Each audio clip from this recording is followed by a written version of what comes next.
आज सुविचार को आपन को स्वागत। आशा करुछु आपण सुस्थ थिबे। आपण को पई आज दिनटी अति शुभर दिन।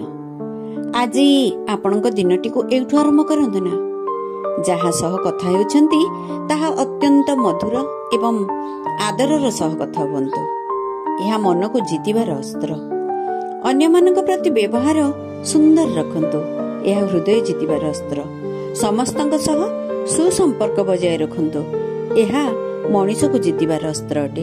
एही तीनोटी अस्त्र को जदि आपण आपणक दैनंदिन जीवन रे प्रयोग करछंती तेबे आपण दुनिया को जीति परिबे। तेबे आशा करूछु आजिर सुविचारटी आपण को निश्चित भल लागिथिबो। एथिपई छोट मतामत टे रखंतु ना। पुणी आसंता को एक नोआ सुविचार सह मु डॉक्टर बेबीराणी नंद रहुछि। हाँ, आज दिनटी आपण को पई शुभमय होउ। एहा ओंकार टीवी रो शुभेच्छा।